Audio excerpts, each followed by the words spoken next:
Who are you? And where are you going? What do you want?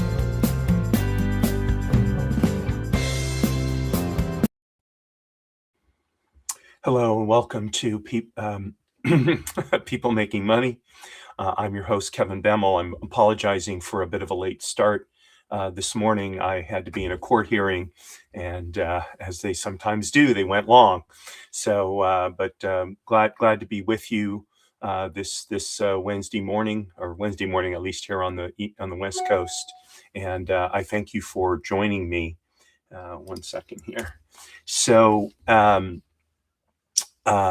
Today, I'm going to be talking about when to kill a product. So this is for much of this year.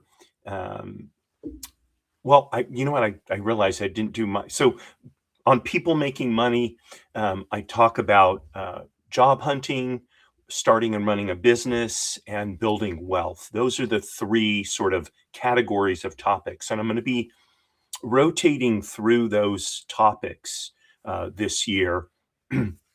So hopefully you'll get a better picture of the kind of information that you can get here relative to your financial life. So today's show is I think primarily geared toward business owners, but if you work for a business where you deal with product strategy. So, in that case, this information will be valuable for you as well. So, I'm going to be talking about when to kill a product. At least that's what I call the show. However, it could also have been termed when to kill a service. It just doesn't sound as good, and I didn't want to make the title too lengthy by saying when to kill a product and a service, and on and on and on and on and on, right? So it's when to kill an offering. That sounds like we're I don't know, making sacrifices in the temple, back in 200 years ago. I don't know. So anyway, that's the topic for today, and I have several thoughts to share on that hopefully you will find useful. So, unless your company or the one you work for is brand new, there tends to be almost like a product or service creep that tends to happen at a company, where they may start out with whatever their initial product or service is, and then over time they add things to the business. They initially may be extensions of the initial product or service, or it may be a diversion in another direction. So lots of ways that can happen. But at some point, a company has multiple services or products, and the question should be asked: are these products or services, are they working together, or are they distracting the business, pulling it in multiple directions so that it no longer operates as well as it could? So um my first item on or thought on this is, um oftentimes we'll have customers and they're just in love with a product. Doesn't matter what it is, people can fall in love with all kinds of things. Um, but the fact that customers are in love with the product doesn't necessarily mean that it's one we should continue to offer. Okay, so love doesn't necessarily equal profit.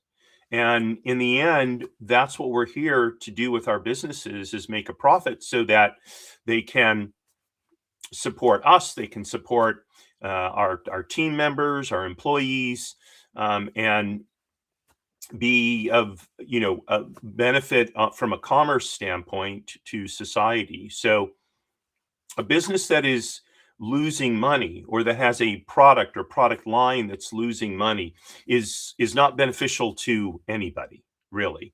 The people who love the product, okay, well, so let them buy it, I don't know, secondhand, right? Think about a book that's out of print. You can still buy it. So you can buy it, used, or you can find new copies that have been warehoused or something like that. So despite having absolute passionate users, it can still destroy your margins. Okay. And this is sort of the core of the problem.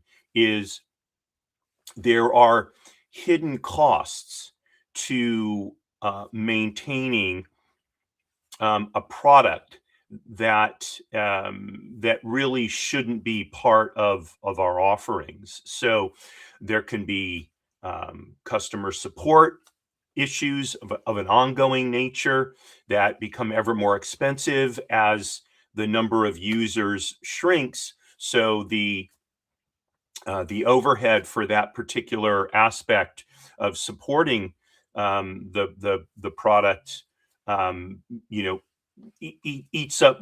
It becomes a bigger part of your fixed costs relative to the revenue being generated for that product.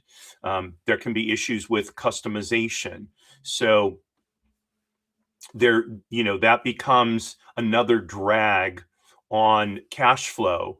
And then having to maintain, legacy tech again. All of these become drains on cash flow. And while you may have this cadre of loyal, passionate customers, over time it is going to shrink, and yet there's still somewhat of a fixed cost to maintaining the tech, the customers, the ability to customize the support. And so the cost per customer to do that keeps rising. And so the bottom line is sentiment just doesn't show up on a profit and loss statement, right? Numbers do. So uh give you an example. Rotary phones, now they've kind of made a comeback, although I don't think the rotary phones that are around today work the way they did when I was a child. I loved rotary phones. Just, I don't know, there was something about them, right? But for phone companies to keep rotary phones, or to a certain extent, wall phones and what do you call them? Wireless, not wireless phones. The phones where you used to put them in a charger, rechargeable phones, right? None of these products would make sense for any company to maintain. They are, in fact, outdated and supplanted by, right, cell phones. And so the the ability to transmit telephone numbers and data through an analog system, that system does not exist anymore, right? This is why the telecom companies had to get rid of those types of phones. And I would bet you there's a number of people like me who would really find it a kick to have a rotary phone in my house, if nothing else, for the nostalgia trip of it. As I'm talking to you about it now, I can remember when I lived in the first house my family and I lived in Santa Barbara, and we had a wall-mounted rotary phone with this long cord in the kitchen, and it had the long cord so you could talk on the phone while you did the dishes or cook the meal or whatever, right? Not a product that any phone company or any electronics company should offer. Just doesn't make sense anymore. And the cost to support such a product, despite the fact that there may be I don't know, 1% of phone users out there who would use an analog phone, doesn't make any sense. Now, by the way, I'll contrast that with vinyl records. So there was a time when it seemed like vinyl records they were just going to be done, right? And most, if not all, music publishers no longer issued music on vinyl records, right? And in fact, much of the infrastructure for that went away. Record stores, record player repair stores, that are shops, all that went away. Now, over the last probably 30 years, there's been a resurgence. Probably no surprise to you that I'm a vinyl and shellac record collector, right? So, but it's a tiny portion of the music business, and overwhelmingly people listen to music through streaming these days, right? Now, it's interesting to note that vinyl records have come back. Shellac records is an earlier version of records, but cassette tapes, 8-track tapes, they have not. And nor, I don't think, have CDs, although I have collections of all those media. So, each one requires the equipment to play it, customer support, some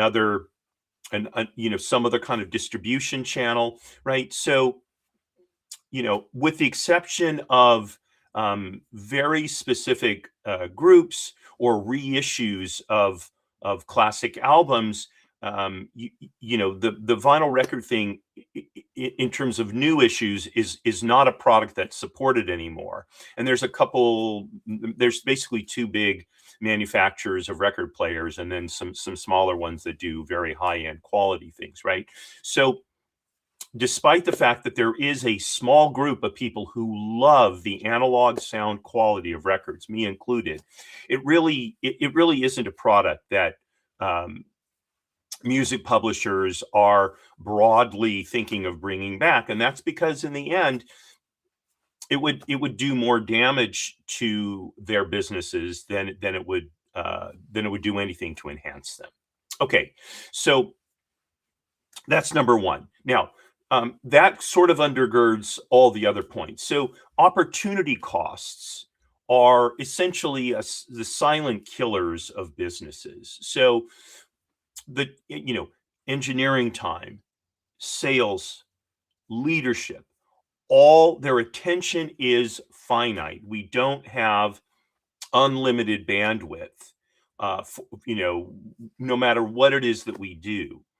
And so if we are spreading it over a range of products, one or more of which really shouldn't be in the mix any longer, we're taking away from the time, the attention, the focus on what really will make our business work, right? So every hour we spend propping up a legacy product that isn't really viable any longer is 1 less hour spent on focusing on the growth of those products or services that will really give the business, that really undergird the business's future. Okay, so if you're examining your product mix, ask yourself the question periodically, probably at least once a year, right? If this didn't exist, if this product weren't part of my product line, would I build it today? Would I include it in my product mix today? Would it be a service that I offer today? Okay. In other words, would you go through the time and effort to make it a part of it, right? Don't let the inertia of it having been a part of your business for however long it's been, 2 years, 5 years, 10 years.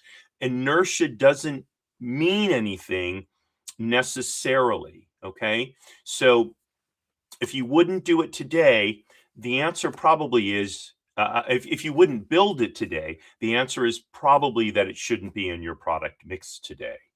Okay, next, has the market moved on, even if some of your customers haven't? Okay, so customer behaviors tend to lag technology and competitors, right? Now, I have friends who are early adopters. Whatever the latest thing is, they're onto it before everybody else. I'm not an early adopter, right? I think I'm a mid to early adopter in some things. So I got into AI use, for example, relatively early compared to other technological innovations that have happened during the time I've been in business. But I'm not on the cutting edge. And if you look behind me, like I still have, a printer here. This is a printer copier fax machine. Now, the fact of the matter is, other than for it's a scanner too, by the way. Other than for scanning documents, that's probably 90% of its use. I don't use it as a fax machine. I don't have a phone line to do so. Once in a great while, I will copy something or print something out. Okay, but my business is probably 95% paperless, right? And so and there are businesses I think that are 100%, essentially 100% paperless, and the only thing they would have back there would be a scanner. So if someone sends them a paper document, the next thing is like, whoop, scan it in, and that's it, right?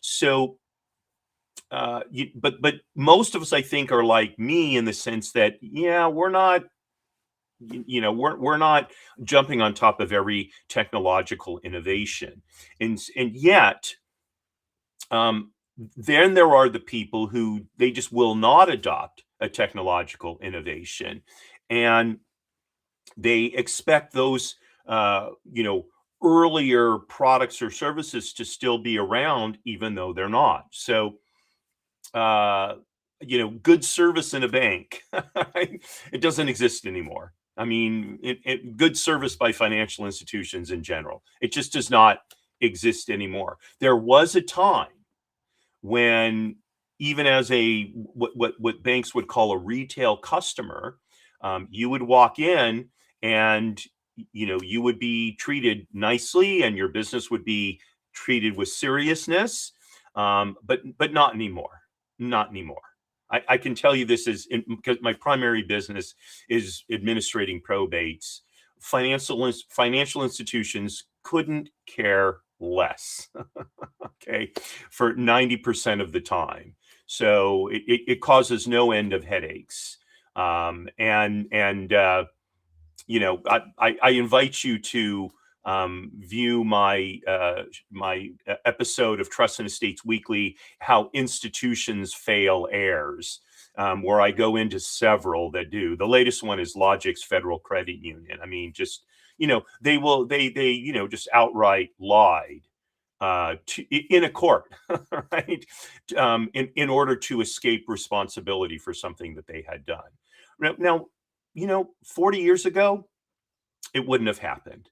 One could expect to, have honest, reasonable dealings with a financial institution. But today, that would not be a realistic expectation at all. The market has moved on.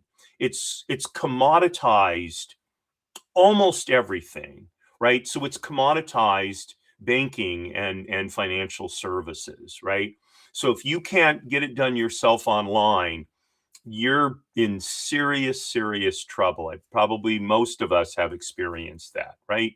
So, but that's the way it is, and for us to, insist that it be otherwise, it's just not going to happen. We're behind the times, right? So, what once differentiated financial institutions, the quality of their service, now it isn't even table stakes. They just it's not worth their time to even consider it, because it doesn't, having a happy customer does not contribute to their bottom line. At least I think that's how they look at it, because they're always churning customers, right? And so there's no reason to invest in quality service. And so from their perspective, they don't. So, for our own businesses, which are small, where we still do see, great customer service, loyalty between a business owner and his clients and customers. Okay. The challenge is that if we're offering something that no longer serves our business, customers might feel that, we're abandoning them and being heartless and all of the other labels we would put on that. and that can be very disheartening for us as business owners because we want to offer quality products and services to our customers, but continuing to do so the way we did 10 years ago or 20 years ago is just no longer financially viable. So how do we then, transition those customers to something else? That becomes the challenge. Now, um, I will say that if you have to kill a product, so I think it's reasonable, especially as small business owners, that we give our clients and customers a lot of sufficient time to come to terms with what's going to be happening. So to make a decision and then execute it a week later, probably not a good idea. There could be reputational damage. Lots of things can happen. On the other hand, I think we have to communicate clearly to our customers why we're killing a product, not just do it. Okay.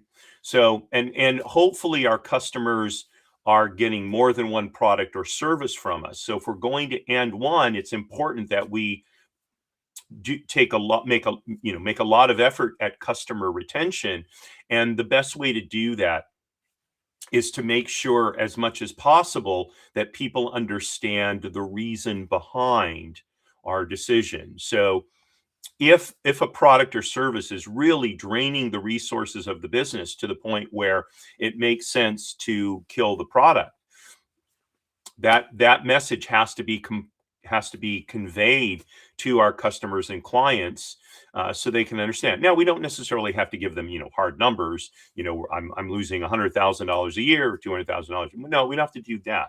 But we do need to explain to them how it's undermining the ability of our business to survive, and that if we don't take this step, the entire business is likely to go away, and that means loss of jobs to the employees that work there. It means a loss of all the products, just not just the product that you're planning on getting rid of, and of course it means the loss of your business to you, right? So that needs to be conveyed to customers. Give them some time to digest that before you take the step. Okay, let's take a quick break, and we'll be right back.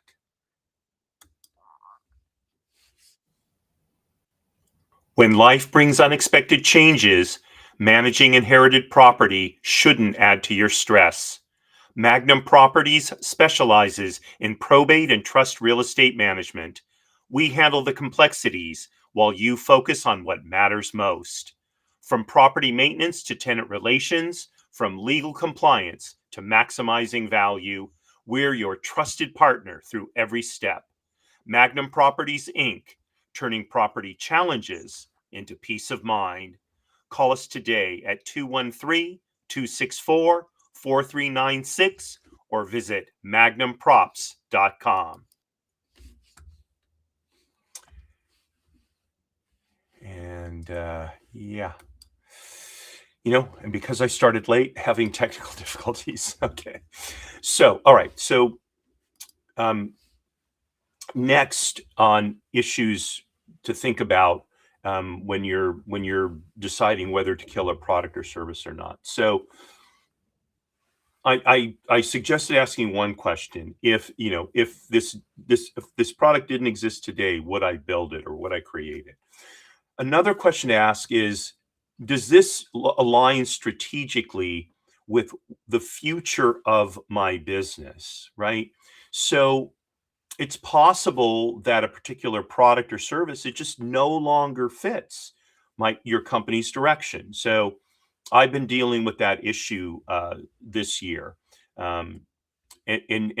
in my primary business, which again is administrating trusts and probates. And the reality is, handling small probates just no longer strategically aligns with where my business is going. The fact of the matter is that it takes, not literally the same amount of time to administrate $1.5 million probate as a $5 million one. But the $5 million probate does not take 3 times the time. Probably not even double the time when all is said and done. And yet the fees are going to be, the fees for a $5 million administration are probably going to be double or maybe a little bit more than double the administration of a $1.5 million probate. So, is moving forward, with only a very few exceptions. Strategically, my company can no longer offer administration of probates under $5 million. And in fact, I have a business associate. He'll actually be doing a show on Trust and Estates Weekly soon. He specializes in that $5 million and under probate world. He's built a whole business that's super efficient at handling them. And the reality is, I'm better off referring people to him than I am doing it myself. He can do it much more quickly, much more efficiently.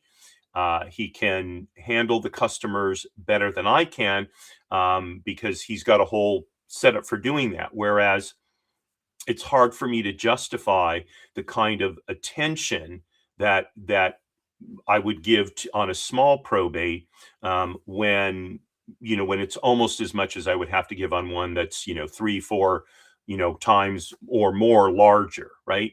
So when you're looking at your product and service lineup, ask yourself the question: does this fit with my company's long-term direction? And if the answer is no, then it may be time to phase out that product. Okay. I use the term kill in the title to the episode, but kill it is, that's, as I think about it, that's a little more marketing oriented, right? But phase it out. Okay. That's probably a better way to think about it. So, it could be, by the way, that a particular product attracts the wrong customers. So, if you've got 5 products that are targeted for luxury customers, for example, and then you have this other one that's targeted for mainstream customers, you're really splitting the attention of your business, right? And you'd be probably, although obviously it'll depend on the details of your business, but you'd probably be better off focusing on the luxury products and really giving that your all, then splitting your attention. Or if you think that the luxury end of the market is saturated, so then move your focus to the mainstream product, and build on that and phase out the luxury products, right? But trying to cater to 2 different customer bases is, especially for a small business, it's not only difficult, it's going to split your focus, absorb your time in a way where you're not going to be doing either one well. Okay. So even if it's a product that you've had for a long, long time, maybe it's a founding product.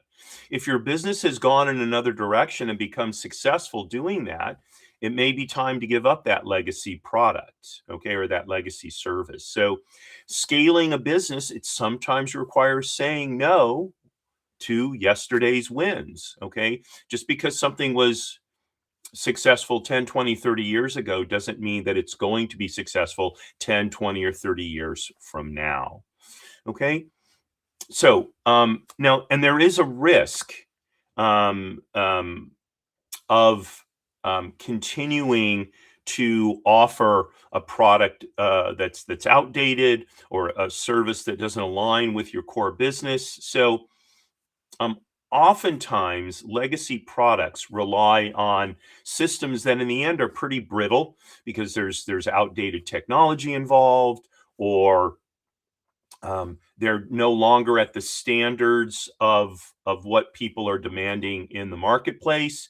So and so as the ability to support those products deteriorates, or to offer those services deteriorates, so there can be damage to your company's reputation. Wow, they just don't, they really don't provide the service that they used to, right? And you may not be able to, right? Because the infrastructure necessary to provide excellent service may not exist anymore, right? So hanging on to those products, even though you have a group of customers or clients that love them, they over time may become more and more disenchanted because you cannot provide them with the level of support for which your company was known.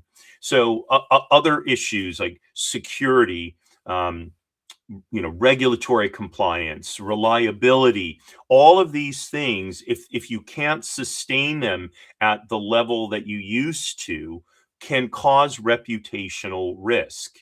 And so you may very well be better off phasing out those products and services so they don't damage the long-term reputation of your company, right? Now, again, going back to what I was talking about before the break, so phasing them out is probably the best way to do so, and explaining why they're being phased out. We can no longer offer an appropriate level of security with these products, or we cannot offer you the level of reliability that we were able to in the past. And here's why: we can't get replacement parts, or I don't know, the amount of electricity that it consumes is too great, or whatever the reasons are for being concerned about taking a hit to your company's reputation. Say those up front. Okay, most people will respect that. They'll say, okay, look, he's telling me up front that he doesn't want to make my life more difficult in the future because the reliability of this product won't be what I'm used to. Okay. Or, so I'm not going to be able to use it, or maybe I can find a substitute, or maybe there's some other company, I'll take a chance with them, right? But in the end, while you may lose some business uh, because people will be upset that you've phased out a legacy product, or you've killed a service or whatever, if you can't offer it properly, the damage to maintaining it is likely to be much higher. Okay, so the main thing then is, how do you phase out or kill a product or service without killing the trust and reputation of your business? So I've mentioned this several times already. Communicate early, communicate clearly, have some empathy for how these passionate customers or clients feel about what it is that you're no longer going to be offering, and make it clear that, look, you understand that this is something that was a part of their lives, and the fact that you're not going to be able to offer it anymore, it will be viewed as in a way as a diminution of the quality of your clients or customers' lives. It's okay to acknowledge that, as long as you give them the reason, right? And then offer them mitigation paths or alternatives. So I know you've grown to love, this particular product. Like in my case, I know you like it when I handle a small probate, because it's like you're getting the same level of service as if you were, 2, 3, 5, 10 times the size of the estate. But here's an alternative that will work better for you. And that's a way of, um, in essence, killing a product without killing one's reputation. And then finally, make sure there's a sunset timeline, so people can understand how long they have to get used to this change in their lives. Okay. And in the long run, you want to frame the decision as a reinvestment in serving customers better, and better for the long term. Okay, so of course, not everybody will will see it that way. There are some people who, no matter how good our intentions are, they're going to ascribe malign intentions to us. Okay, if that's what they're going to do, that's what they're going to do.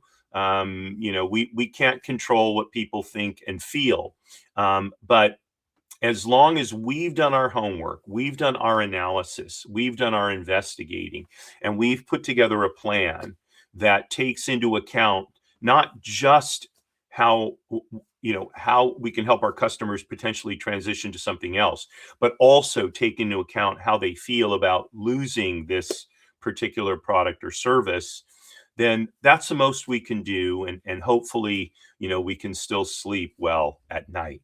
Okay. So, the worst thing is to hang on to a product or service, past its stale date, as we might say, because it's going to damage the long-term viability of our businesses, and that's not good for anybody involved. Again, it's not good for your clients and customers. It's not good for your employees. It's not good for you.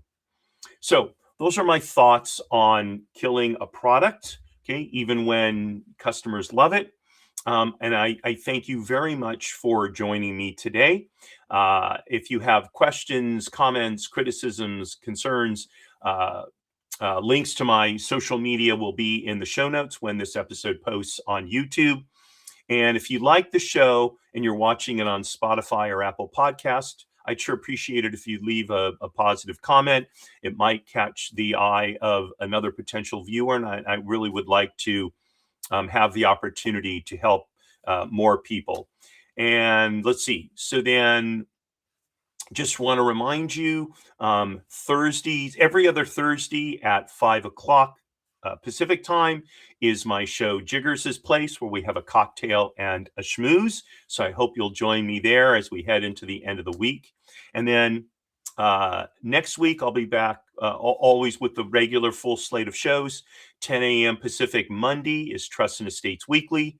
10 a.m. Tuesday Pacific time is Business Lessons from the Military.